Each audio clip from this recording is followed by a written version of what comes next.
Thanks, everyone, for joining us at the Project Censored Radio Show on Pacifica Radio. And we're very glad to welcome back to the show Leonardo Flores, who's the co-founder of the Venezuela Solidarity Network. He previously worked as an organizer with Code Pink and as an analyst with the Venezuelan embassy in the U.S.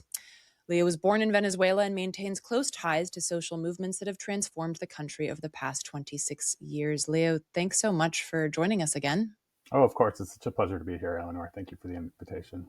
Oh, absolutely. And thank you for doing this, particularly at such a remarkably stressful and indeed absurd time. And I want to start off today with a quote by the late, great George Carlin, who said that the U.S. is an oil company with an army. In the days following the U.S. kidnapping and imprisonment of Venezuelan President Nicolas Maduro, the Dow hit a record high, with economists falling over each other to talk about how great this would be for the U.S. And you had the ambassador to the UN come right out and say it. He said, you quote, you cannot continue to have the largest energy reserves in the world under the control, where am I? Under the control of adversaries of the United States.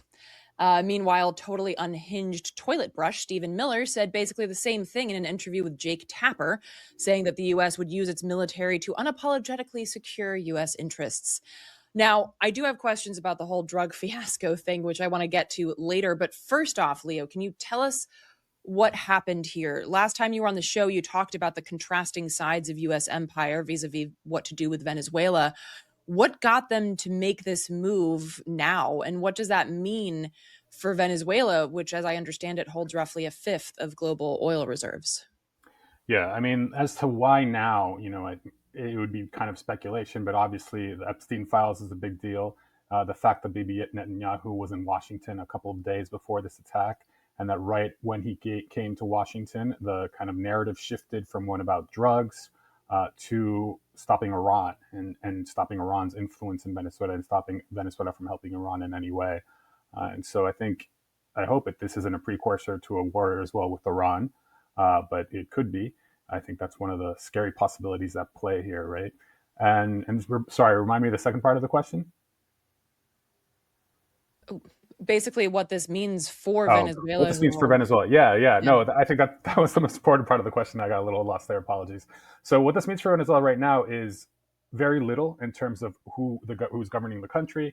The vice president has been named to be the acting president on a temporary basis, and she has reaffirmed her commitment not just to the Venezuelan people but to Maduro himself.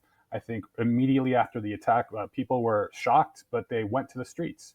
You see image after image of Venezuelans in Venezuela going to the streets to demand the return of President Maduro, to demand an end to U.S. aggression, and to say that they're going to be resolute in defending their homeland. And I think that's been the kind of big takeaway message. So, we have the Trump administration and their spokespeople saying that there's been some sort of democratic transition, or they're saying there's now a protectorate in Venezuela, or as Trump himself said when he pointed to his cabinet, he said, we're in charge. They're not in charge. The U.S. is not in charge. Venezuela remains in charge. And while this was a major military victory by the United States, it's not clear that it was been a political victory, because nothing has changed substantially within the country, except that the country is even more united now, because now there's a sector of the moderate opposition who has always disliked Chavismo, but they're very clear that they do not want a war with the United States, and they are very angry that the United States bombed, as are most Venezuelans in Venezuela. Yeah, I can't imagine anybody being excited that, well, I guess Machado is, but the other part of this that I'm curious about is with regards to control over the oil. Donald Trump suggested that U.S. taxpayers could reimburse energy companies for repairing Venezuelan infrastructure for extracting and shipping oil. The U.S. Energy Secretary Chris Wright reported he plans to meet representatives of Chevron, ConocoPhillips, ExxonMobil at the Goldman Sachs Energy and Utilities Conference in Miami later this week. So these balls are rolling and these gears are turning, but what kind of control do these companies actually have over Venezuelan production or the ability to restart that? Yeah, very little. But let me go back a little bit, because you mentioned that George Carlin quote at the beginning, and there's something that's been really underreported. And it's that we all know by now that the Trump administration didn't notify Congress before these attacks. And the excuse they gave was that, oh, Congress leaks information. First of all, the Gang of Eight hasn't really been a source for leaking, and secondly, it's constitutionally obligated to not just inform Congress but to get authorization, as we all know. But the United States did inform oil companies before this attack. They did tell ConocoPhillips and Exxon and Chevron that this attack was coming before it happened. So it very much is, this country is very much an oil company with an army. In terms of the United States and oil production in Venezuela, Trump is saying a lot of interesting things because Maduro was very clear that it was not Venezuela who expelled the oil companies. It was the Trump administration who forced them out with their sanctions, right? With a U.S. economic warfare. So Venezuela has always had kind of an open door to U.S. investment. That's never been a policy of the Maduro or the Chavez governments to shut the U.S. out. It's the U.S. itself that has shut itself out. So what power do the oil companies have in Venezuela? They don't have any power. Chevron is the only major U.S. oil company in Venezuela. There are others that do like subsidiary work for Chevron because these oil companies are massive, and so there's other big oil companies underneath them, right? So Chevron has a license to operate in Venezuela, and they've been operating fairly normally and growing their production. They might be able to increase production. Exxon and Conoco, they don't have any say in Venezuelan oil fields because they're not joint partners. So under Venezuelan law, the state has to have at least a 50% partnership with any foreign oil company, right? And these companies left Venezuela willingly, and then they sued Venezuela, and they won to greater or lesser extents in these kind of world arbitration courts when Chavez didn't exactly nationalize the oil company. They were already national, but he changed the terms based on the new constitution that Venezuela approved in 1999. So this idea that somehow U.S. oil companies are going to come in and take over immediately, it's totally false, right? I mean, we have to see what's going to happen. I'm sure the Trump administration has been making more threats of military action against Venezuela. They've directly specified that they might target Delcy Rodriguez, the acting president, if she doesn't, if she, strays out of line from the U.S. policy or whatever, as well as the interior minister, some of the top generals. They've been threatening them directly. But this idea that somehow the U.S. now controls Venezuela in any way is just not true. I think this conflict is just beginning, unfortunately.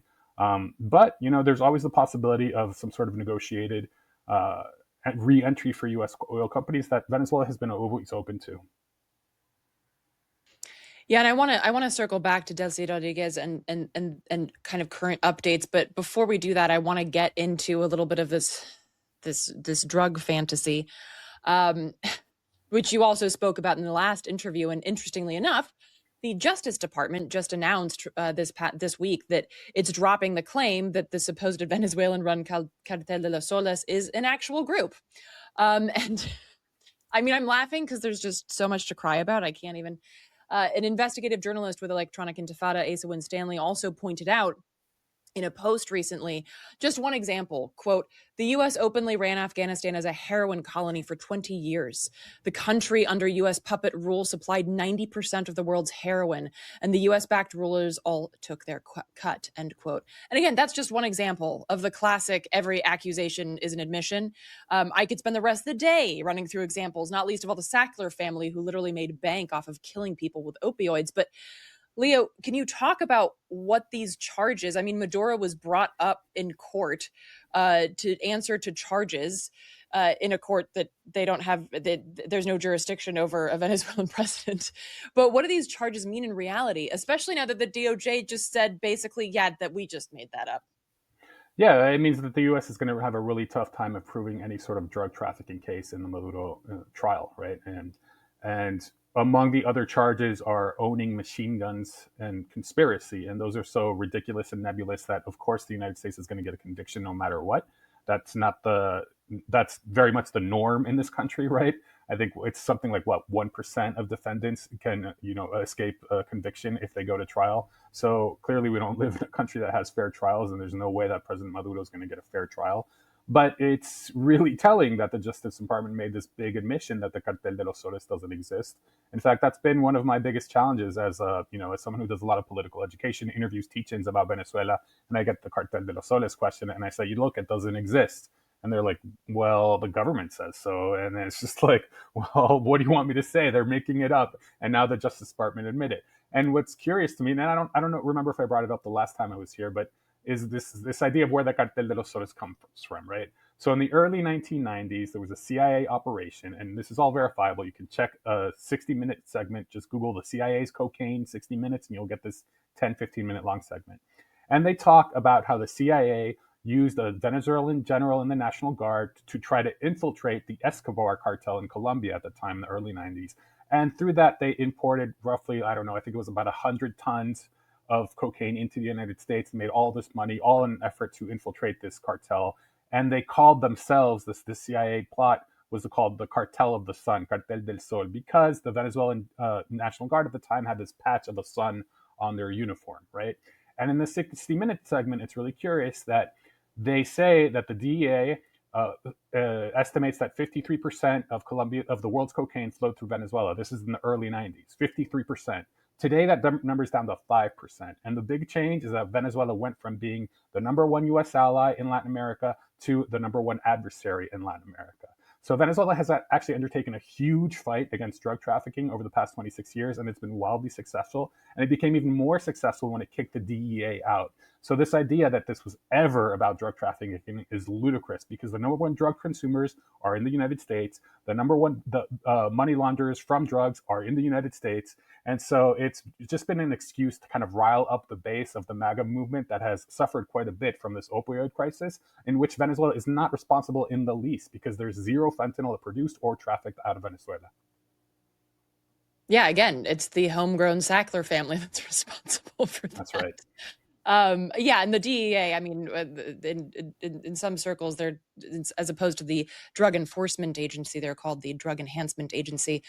Um, the drug certainly won the drug war.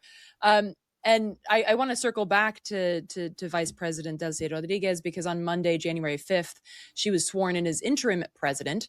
And as I understand it, said that she's willing to work with Trump regarding the situation, which I would assume anybody would say that, because what else are you going to say? I'm curious what your read is on her and what the situation is on the ground there with regards not just to her, but also people like Machado, who was basically saying, yes, please come on in. Let's, open the veins of Venezuela up to imperialist violence. Yeah, so Delcy Rodriguez is a woman who has been in the struggle for justice for her entire life, right? So her father was actually kidnapped and tortured. He was an activist. He was kidnapped and tortured by the Venezuela's governments before Chavez, of course.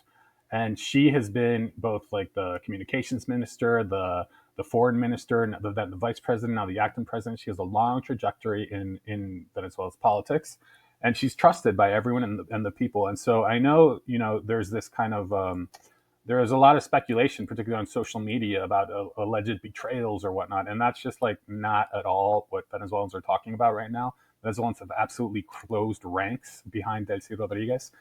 This idea that she somehow sold President Maduro out comes directly from the White House, directly from their allies in the media. And so it's not to be believed. It's US propaganda aimed at weakening Delcy, because they understand that just getting rid of Maduro is not going to change the Bolivarian government in the least. So they need to weaken her, and they're trying to cause divisions within the Venezuelan government. And so far, it's not working. Everyone's closing ranks, and understandably so, because we understand that the enemy is the United States and U.S. imperialism and U.S. corporations that are trying to kill us for our oil, and not, Delcy Rodriguez, who's been with us and been a leader in this movement for decades, right? Regarding Maria Corina Machado, it's really curious because she's been absolutely sidelined by the Trump administration. So you would think that, if you told me a month ago that President Maduro was going to be kidnapped by the United States after a massive bombing campaign with 150 planes, I would say, oh, they're definitely naming Maria Corina Machado either the president or the vice president. It's going to be Juan Guaido 2.0. But nothing of the sort happened. Trump himself went on, at his press conference after this attack, he said she doesn't have the respect in Venezuela. So she has no respect or popular support in Venezuela, and that undercuts this argument also, by the way, that somehow Maduro stole the elections. If he had stolen the elections, you would actually see people be happy in Venezuela and people mobilizing in support or rallying and being cheering, and that's not happening. Where we are seeing Venezuelans rally and cheer is in Miami, in Madrid, in New York, but not in Caracas, not in any city in Venezuela. I think the people of Venezuela are very clear that they want their president back.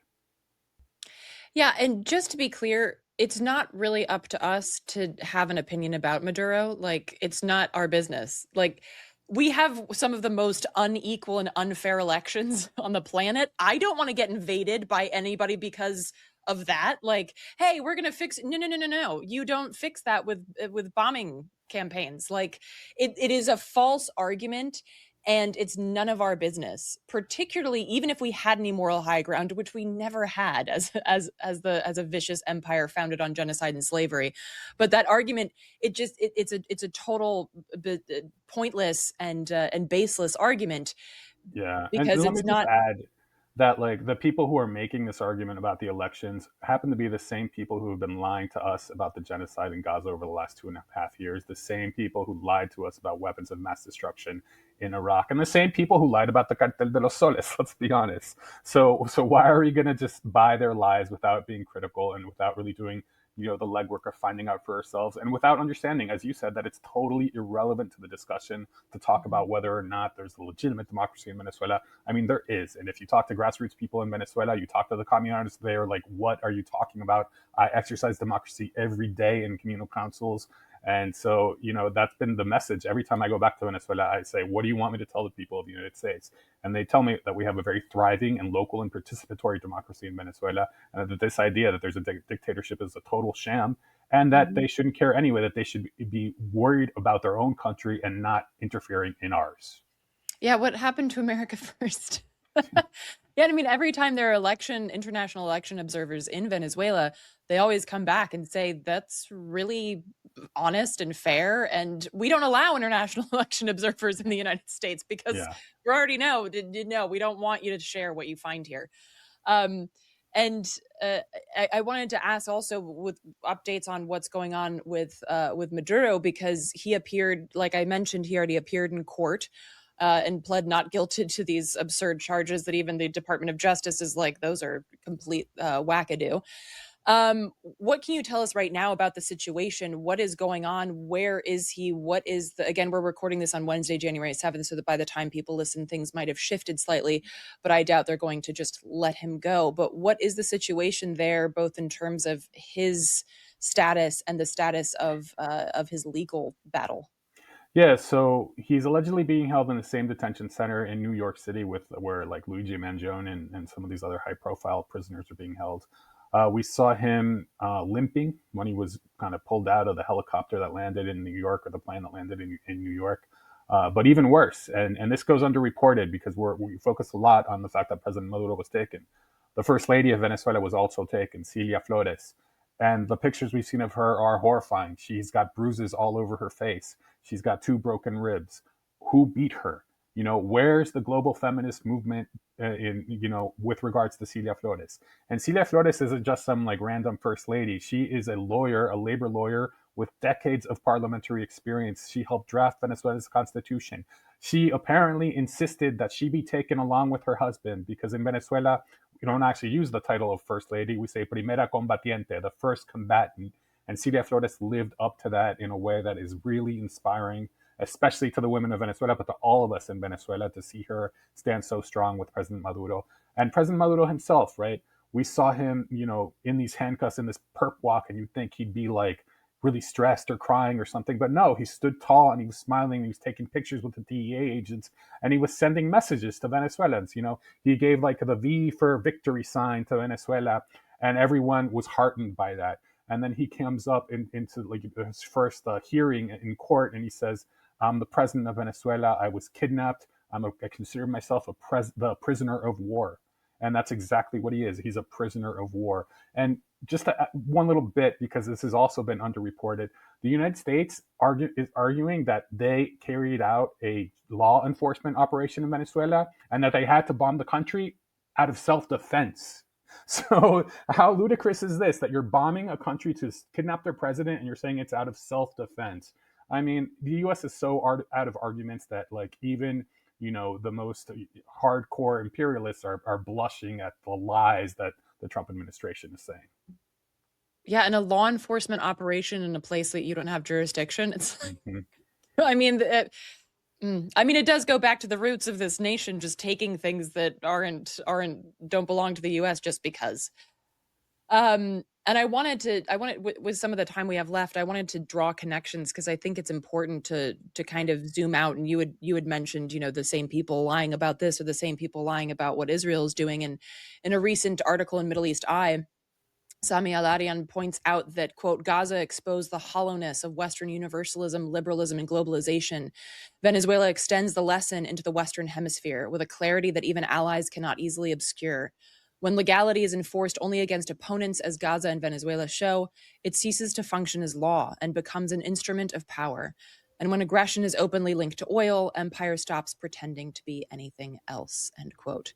And with this, I mean, not just drawing connections between Gaza and Venezuela, but just kind of the brazen threats. You mentioned threats against other people, politicians and leaders in Venezuela, but Trump has also just said, like, well, maybe we'll just invade Mexico.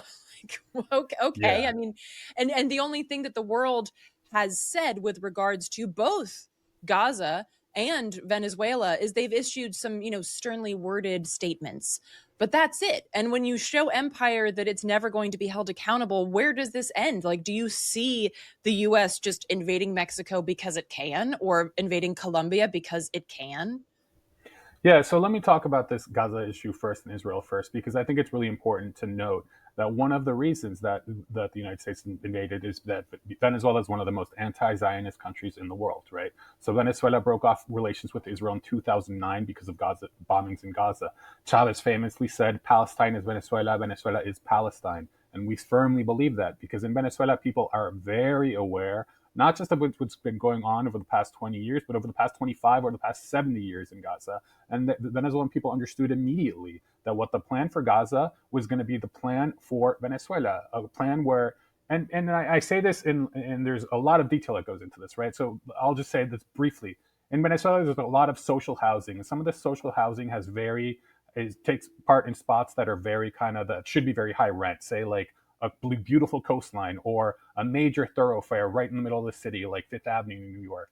And the Venezuelan opposition has, for years, wanted to get rid of this social housing to privatize it. And if worse comes to worst in Venezuela, if the United States starts a genocidal bombing campaign, those places are going to be targeted, right? So that they can then be rebuilt and made into luxury hotels and luxury condos. Secondly, we've seen the Venezuelan opposition post pictures of hospitals and say, oh, there's bunkers underneath here. You need to bomb here, right? Exactly like we saw in Gaza. And in fact, the U.S. actually hit a warehouse full of dialysis machines in their bombing campaign. Now, when lately I've been talking a lot about hands-off Venezuela, and I've always emphasized that it's not just Venezuela because, as you mentioned, President Trump has threatened openly Mexico. The day of after this bombing attack in Venezuela, he said that the cartels control Mexico. Then he said, that Cuba might be next. Rubio said Cuba might be next. Trump himself, I think, threatened Petro with an invasion, and so it's an invasion of the entire Latin America and Caribbean region. They're trying to destabilize the entire region, and it's not just rhetoric on my part, right? There's been 32 strikes on boats, on these fisher boats, on these alleged trafficking boats that obviously are not drugs. They might have drugs, but they will never make it to the United States because these boats just don't have that fuel. But of those 32 attacks, 20 have been in the Pacific, and Venezuela doesn't have a Pacific coastline. So they frame it as an attack on Venezuela, but honestly, they're killing people from other countries. So it's already been internationalized. And obviously, we see not only the threats I mentioned, but also this potential invasion of Greenland. Go back to the first week of the Trump administration, we said he wants to take the Panama Canal. I mean, it's very much the Monroe Doctrine, or now as they're calling it, the Dun Bro Doctrine, or as I think we should call it, the Dumb Bro Doctrine, because there's just like a stupidity here where they think that they own the world and that they can take it by force, and they are not going to be prepared for the amount of resistance from the Venezuelan people or from any people in Latin America and the Caribbean that get invaded by the United States. Yeah, absolutely. And I think when we mentioned this last time, and I just want to bring it up again, the understanding of who the enemy is, right? This idea that you can just steal a president and then the people would be like, cool, I guess, yay, US. And it's like, no, no, no, no, no. These people are very well aware of the US propaganda, and they are very well aware of what imperialism is and the long history, the dumb bro doctrine. I really like that. And things like that. And I think That that was it's my important. partner Hasmin came up with that one, so I can't take Okay. credit.